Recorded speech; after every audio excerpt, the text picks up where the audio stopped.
Okay, so just bear with us as we bridge some of these modules together. And on that point, I want to take a moment just to pay tribute to our team behind the scenes. As you would know, an event like this does not create or run itself. We've tried to simulate a live conference, but with a twist. I mean, obviously it's virtual, but you've been to a lot of conferences and they're great energy, just getting everybody close to the fire, but the value can be temporary. Can have the lasting value of a Red Bull, right? You get bombarded with information and then you have your back to the desk moment and you're going through your notes trying to figure out what you're going to implement. And a lot of it can go to your head to die, undermined by the law of diminishing intent. So, we've taken steps to try to minimize the glitches, but also with a real focus on the value beginning at the end, because we're recording and archiving this to make it evergreen, archiving it in the knowledge bank, and formatting it so you can retrieve it a la carte to revisit information that's really specific to you, but also to share it with your team and other people that you know who you think could benefit. So Tyler and Ryan on our end are the architects of this event. You have Mike and Andy and Don, who are responsible for the formatting and also creating awareness for the event. You have Terry and Trevor on the service side, excuse me, who handle and help people navigate through our technology and our functionality. You've got Cody and Darren who keep all of our technology humming along. And then of course you have Rick and Bob, who are the initial points of contact when people reach out to us to learn more about how our value can align with what someone's trying to accomplish. So, if you think of somebody who's clutch, who's got the ball at the buzzer, taking that last shot, I mean, everybody really come through and I appreciate that. I'm just a figurehead, but you've really liberated the talent on this faculty of presenters to do what they are really good at doing. So thank you very much. Now, on that point, it is my pleasure to introduce you to our next presenter, who is Scott Hamilton, who will be outlining a collection of pro tips. Now, I met Scott, oh my gosh, it's got to be 15 years ago, maybe even more than that. He was actually a client of ours, and we did some work with him. He is today a Pareto certified business advisor, part of the Pareto Coaches Network, but he's a longtime professional consultant. He's also the builder of a successful estate and tax practice and a nationally known wealth strategies firm. And just as impressive is the fact that he is a very talented musician.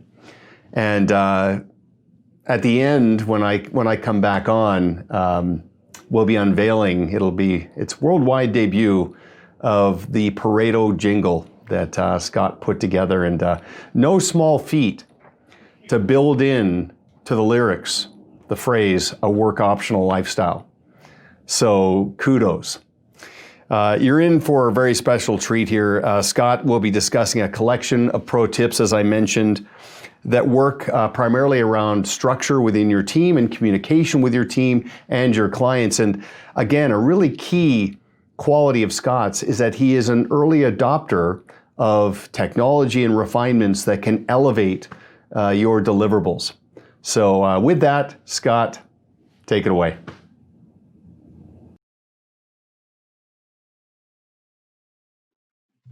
Hi, this is Scott Hamilton. I'm a coach and a consultant with Pareto Systems. I'm excited to be presenting today.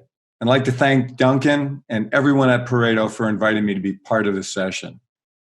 I've been asked to talk about some of the impactful strategies and tactics that I'm seeing successful advisors use to get ready for the future. Today I'm going to talk about a few ideas. The first is new world communication with clients and prospects. The second is maintaining excitement, enthusiasm, and most of all, efficiency with your teams. And then we'll talk about a system for staying on track. making sure that you and your team are always working on those things that are the most important.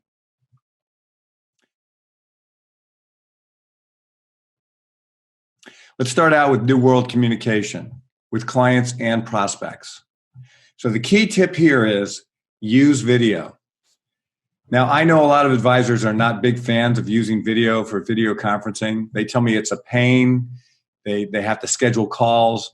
Clients and advisors may not be good at the technology, and so there's some fumbling around. Sometimes it's easier to just have a call and a conversation. So I think all those things, no doubt, are true. But in talking with advisors over the last couple of weeks to get ready for this call, here are some of the things that they've said about the advantages of using video with clients. First of all, eye contact and body language, completely missing from a phone call. But they're able to get a sense of when clients are understanding, when they're upset, from being able to see them. And I think clients take a good amount of comfort from being able to see you, the advisor, and see your level of confidence. Another advisor said, meetings are now agenda-driven. I'm more prepared. I make sure I'm covering all the bases, including form. Another advisor says, the meetings are less random. Clients tell me that they feel like there's more purpose, and I'm more organized. Another advisor said, I'm preparing, so naturally, the meeting quality is better. Another advisor said, it's just more efficient than face-to-face. This is an advisor who was 10 minutes late to our coaching call last week because they were seeing a client. The meeting was over, but it took them 10 minutes to walk them to the door to say goodbye. And, he said some of that's because of the precautions and all that, but he said, this happens all day long. I'm losing 5 and 10 minutes. And then another advisor said the virtual meetings are fantastic because they've cut down travel time, not just, for him driving to see clients, because he says he stays mostly in the office all the time. Clients come to see him, but clients tell him they're thankful that they're not having to drive 20, 30, 40 minutes to get to his office to be able to see him. They just love the convenience of meeting from home. So, these are just some things to think about. I'm not saying we're never going to meet face-to-face again with clients. I hope we do. But for a lot of our clients, I want you to think about whether or not it might not be better for them and more effective for you to have some of these meetings virtually. Now, right now, you've got to have a lot of them that way.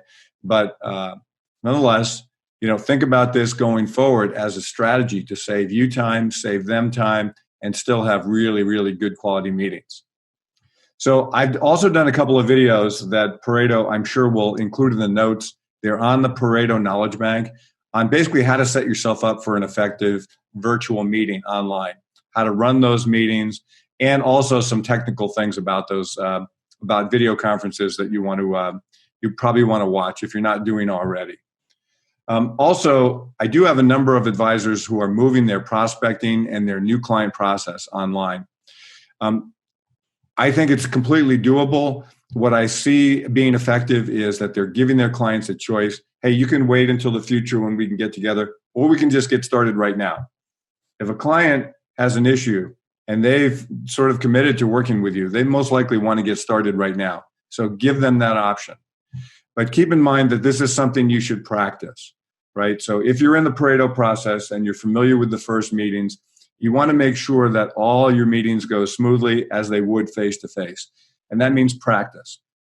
Run through your process with your assistant or with another teammate, a colleague, a friend, and just kind of make sure that all the pieces fit together, right? You have all the written material that you might need. You've figured out how you're going to do certain parts of the presentation online so that you're not doing this for the first time with a client.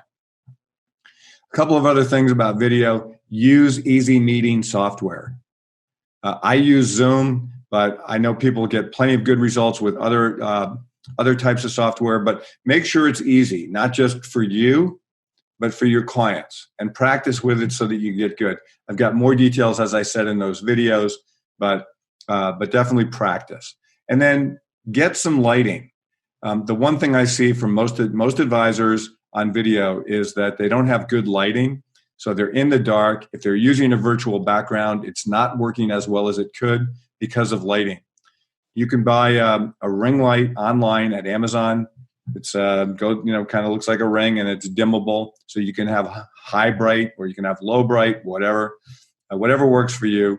But they're relatively cheap. I mean, 50 or 60 bucks, and it'll make a world of difference in terms of your professional presentation online. So definitely look for that. And just keep in mind, video's our friend.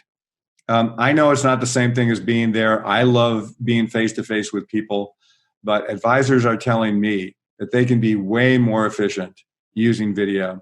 And so I'm just suggesting turn it into a selling point instead of an albatross. Use it as often as possible with clients. And, just make yourself set up so that you come across as professional as possible.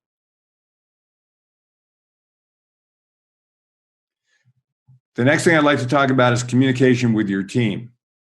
And again, I'd like you to use video, but we've got two goals here. The first is stay organized and stay structured. I'll talk a little bit about that in this section, but mostly that's going to be in the third section. The other thing that we're trying to do here is keep morale high. Those are the two goals with our teammates. So this is something that is a common discussion point with advisors who are working remotely. This is something that we talk about in our coaching, trying to figure out ways to handle this. What you can see is that systems and processes that are weak get weaker when they're under pressure like they are now. And for those of you who don't have a lot of systems and processes, even bigger problem. One of the things, for example, is that advisors and frankly their teammates tell me they're used to just hearing each other. So when somebody's on the phone in the office, somebody else can hear the conversation and start to anticipate, hey, maybe I need to get this ready, or maybe I need to get that ready. Or maybe you hear somebody saying something and the messaging isn't as good as you'd like it. You can do an immediate correction. I mean, now you can't hear anybody unless it's your kids or your pets or whatever. So what we want to do is we want to try and bring some of that feeling back. And the way to do that is to be intentional and create structure. I want you to use daily huddles, which we're going to talk about in the third section, and communication throughout the day. And that will help you to build structure back in to your day and to your team. Okay, again, I'm going to talk about huddles in a minute. Right now, I want to move on to keeping morale high. This is critical.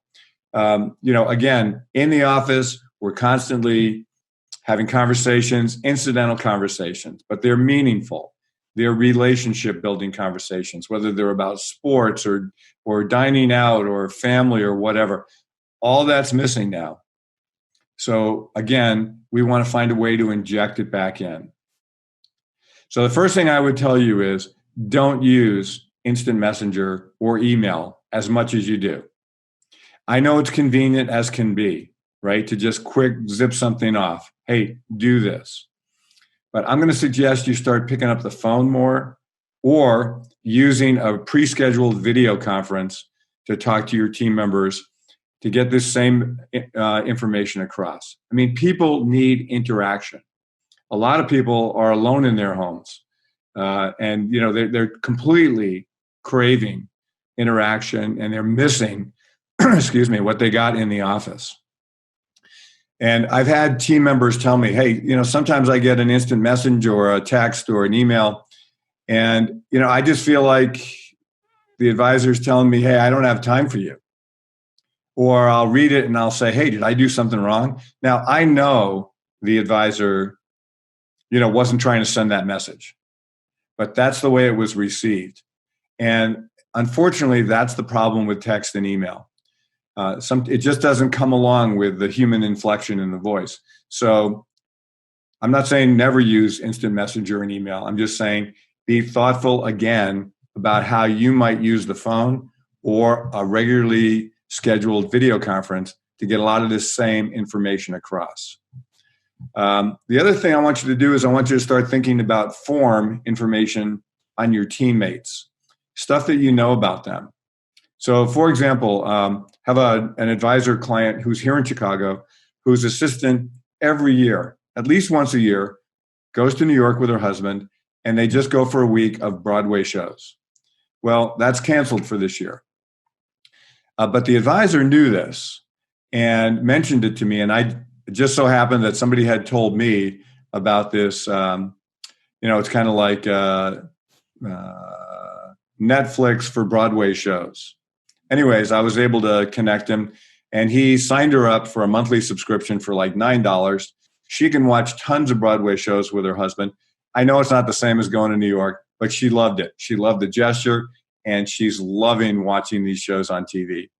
So it's really just somebody listening and then reacting, just like we want to do with our clients.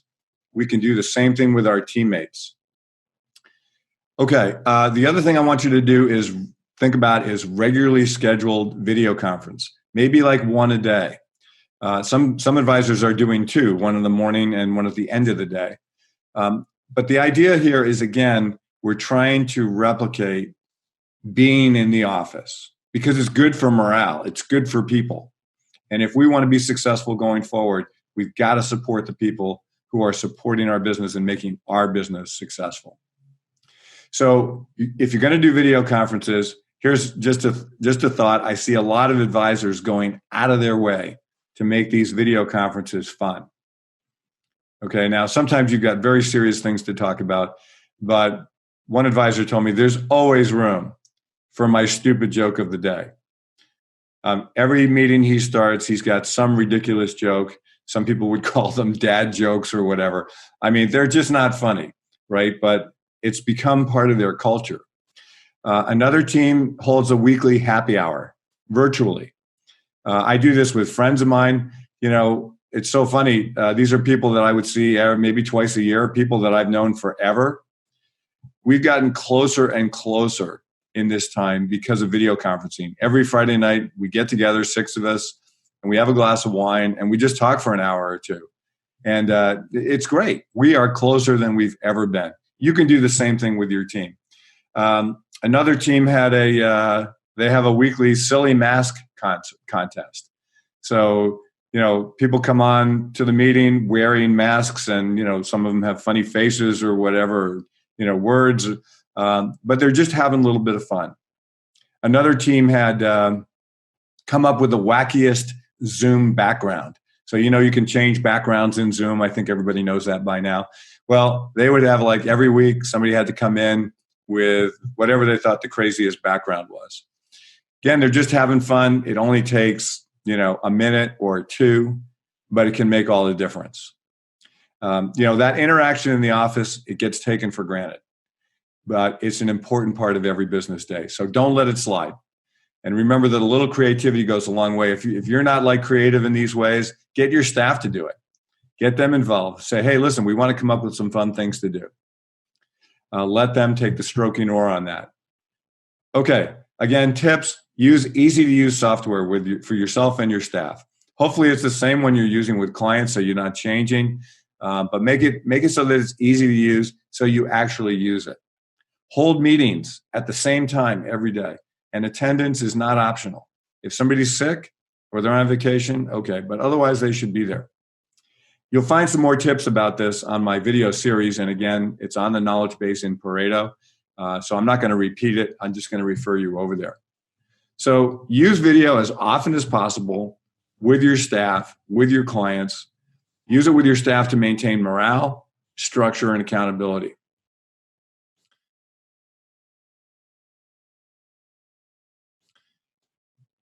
Okay, now I'm going to change subjects entirely. I'm going to talk about a specific technique for structure and accountability using daily huddles.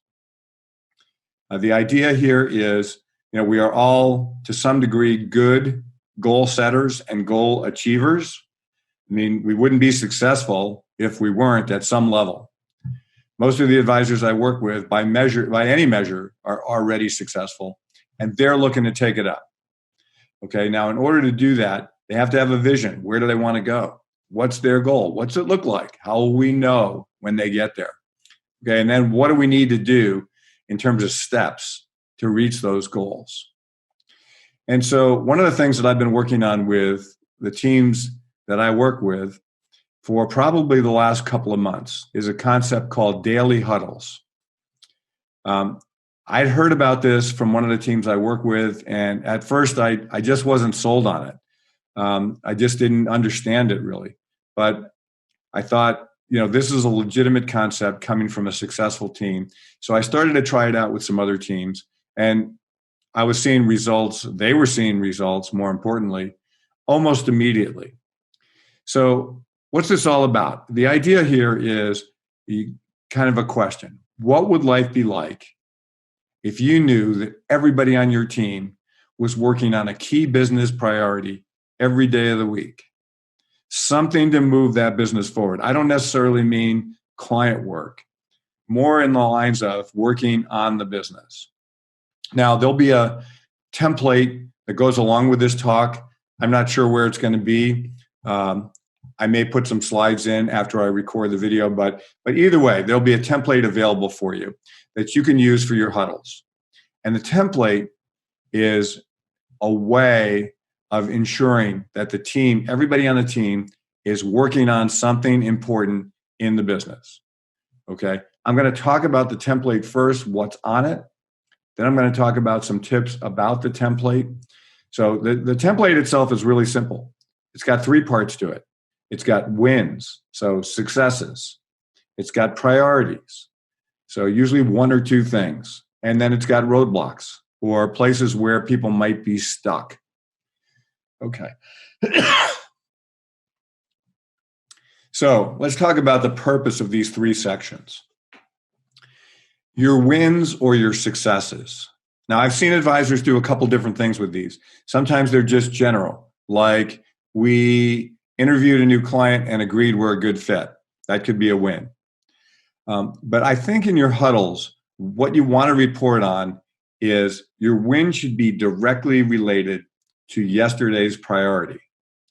So, for example, let's say I'm an advisor and I know I need to do a better job at collecting form information on my clients and getting it into our CRM system so the rest of the team knows what's going on with our best clients. Okay. It's a struggle for me because I usually get called in a different direction, maybe 50 different directions, and I never get to it. So I might set my priority today to get form information on 3 of my AA clients. Okay. If I do that tomorrow, my win should be I completed all 3 of those tasks. I got them done. Okay. Another example, maybe this is for someone on your team. Their priority might be complete a PFO for a AA client. Okay, the next day they might report a win. I was able to get almost all the documents I needed together for the PFO, and now I just need to turn my attention to getting documents for the client. Okay, so the win is directly related to the priority. In terms of your priorities, be specific.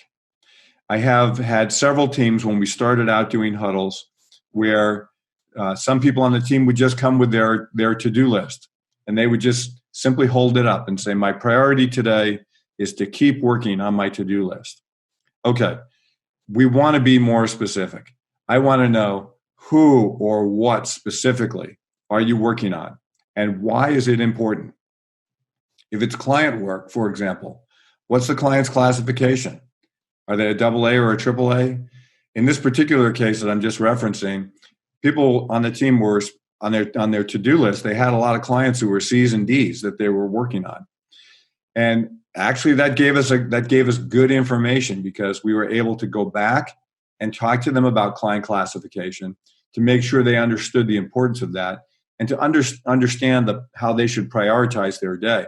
So without the huddle, we probably wouldn't have known that. But with the huddle, we learned it and we were able to correct it. Okay, roadblocks or places where people are stuck. Okay, so this is just where there's problems. So if you're an advisor and your priority was get form information on 3 of our best clients and make sure it's in the CRM system, but you didn't do it, why was that? What was the roadblock that prevented you from accomplishing something that you said was a priority? Okay, probably it's the squeaky wheel, right? Somebody called in, and said, oh, I've got to have your attention on this, that, or the next thing. And so you did. Okay. So I've got a tip on that too. But the idea here is to make sure that you appreciate what those roadblocks are. And so you come up with a solution for getting around those problems and getting back to successfully achieving your priorities. Okay. Another tip on huddles. Come to the huddle prepared. The huddle isn't a time for thinking. It's really just reporting. And that's why huddles can go so quickly. One of the initial objections I get from advisors is, oh, this is going to be another 20 or 30-minute meeting. No, each person gets like 2 minutes max to do their huddle. And that's because when people come, they've already done their thinking about what their wins are, what their priorities for the day is, and also what their roadblocks are.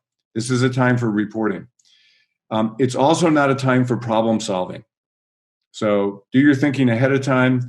Do your problem solving after. So for example, somebody comes in, they've got a roadblock, you know how to get around it, or someone on the team knows how to get around it, that's fine.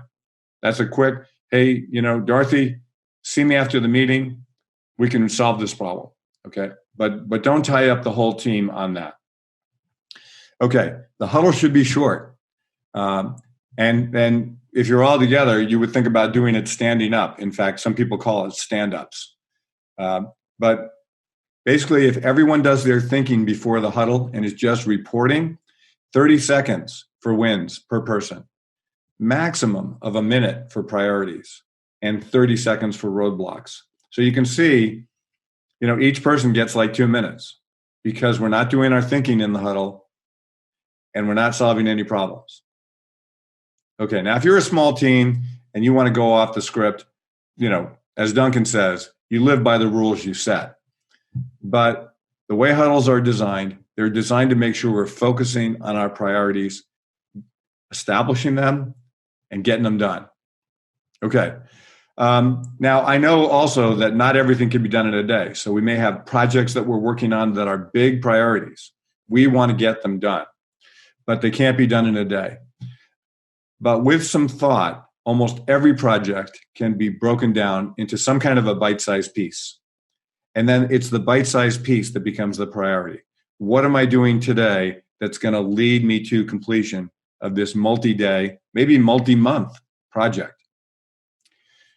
Okay, I've already said saying that you're working on your to-do list is not enough detail. Break it down. What is it on my to-do list that's my priority? Okay, in terms of priorities, we only want to list one or two. Okay, as I said, it's not a to-do list. Pick one or two really important things and be prepared to say why they're important. Okay, that's part of your thought process before you come to huddle. Why am I writing this down? Why is it important? Is this an important client, an important project? Make sure you've got that in your mind. If it's not important, it shouldn't be a priority. Okay, for advisors, make sure all your priorities are not around working on client work. When I started doing this a couple months ago with advisors, and I started saying, well, what was your priority for yesterday or the day before? It was always like, get ready for a client meeting with a AAA client. Okay, so here's what I want to say about that. I have a feeling that you're going to be ready for that meeting, whether you write it down or not. Okay, client work is usually pretty deadline driven. Like, I have a meeting with them on Friday, so it's got to be done. The things that don't have deadlines oftentimes are some of the most important things to the future of your business. Longer term goals that you're trying to accomplish in your business. Okay, and so mostly those get pushed aside by the urgent. So the huddle is essentially a way of bringing those back into view, right in front of you, right? With a scorecard the very next day. Hey, I did it. I didn't do it. Okay. All right. Now, because we know that things get pushed aside, what's a strategy for preventing that? And here's something that a number of advisors are starting to use because they recognize this problem, right? As soon as they get out of huddle, they've got something else they got to get to because it's important and it's urgent. Okay. So here's what I've suggested to them. Block your calendar. Okay. Calendar blocking is not new. Okay. But in this case, I think it can be really effective. So have your huddle. Now, what does that mean? That means you spent 5 or 10 minutes thinking about what your priority is for the day, what it should be. It's not always about client work. So sometimes you're going to be working on your business priority. Block your calendar after the huddle for an hour or a half an hour or 45 minutes or whatever time works for your schedule, and just work on your priority right after the huddle. Okay, so you get it done, you get it out of the way, and you get a win. First thing, the impact can be huge. Advisors are telling me that in a relatively short time, less than 8 weeks, they're already seeing a massive increase in communication on the team. The team is reporting back a lot more structure and accountability and a lot more happiness because they've got direction. They know what's important. They know that what they're working on are some of the most important things that they can be doing. Okay. And especially as we're all working from home, that becomes even more and more critical to reinforce that. So Huddles can definitely do this. Okay. If you have other questions about Huddles, let me know. The whole concept of Huddles comes from the Rockefeller family and probably before that. But I'm told that the two Rockefeller brothers used to hold their huddle on their walk to work. They'd walk to work, the two of them, and they would say to each other, what's the most important thing we can do to make our business successful today? And then the end of the day, they would walk home and they would say, did we do it? Well, obviously it worked for them. And if it works for them, it'll work for me. It'll work for you. So start thinking about doing huddles. They go every day, same time, not optional. Like I said, if somebody's sick or on vacation, they're excused. Otherwise, they need to be there. They need to be present, have their template filled out. And then the other thing I would say is just keep your templates, right? Hold on to them and take a look at them over time. How much time are you spending working on your business? Do you need to increase that, or are you doing a great job?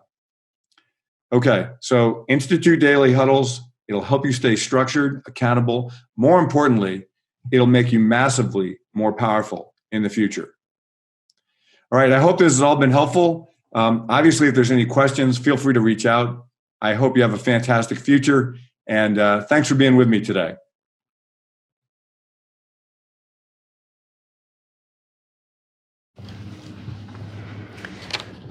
Okay, thank you very much, Scott. And as you can tell, the premise of that collection of pro tips is just to remind you that video and technology, they're your friends and they can serve you very, very well. And what's great is not just through necessity, through this bizarre last couple of months, but well into the future. In fact, it is very common for us to hear from one of our clients that they've been told by one of their clients that they love the advent of this technology as part of the client experience. And some have said, this is great. I wish we were doing this 5 years ago.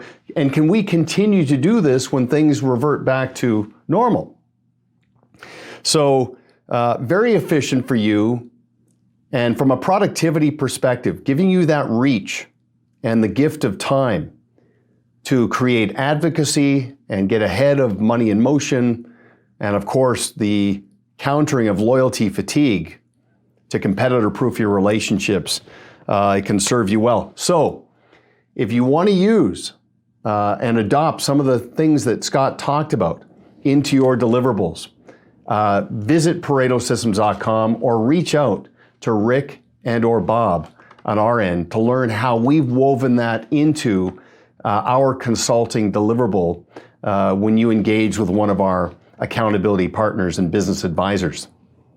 Okay, so before we go any further, let's unveil the Pareto Systems jingle.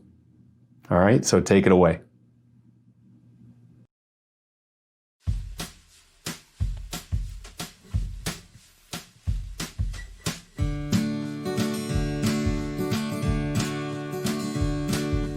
If you want to make progress, you must first adapt our process.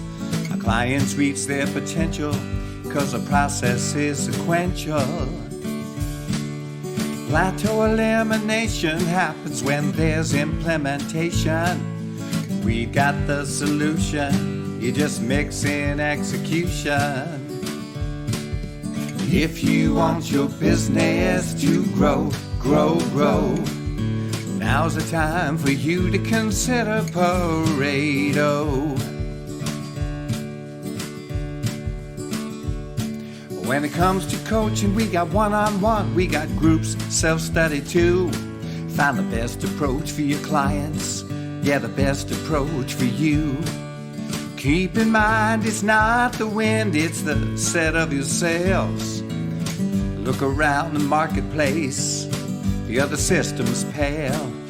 If you want your business to grow, grow, grow, now's the time for you to consider Pareto.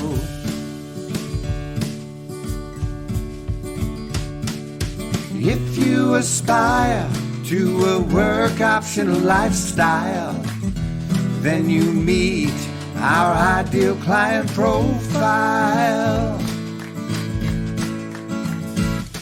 Tax harvesting, rebalancing, they're high on clients' needs.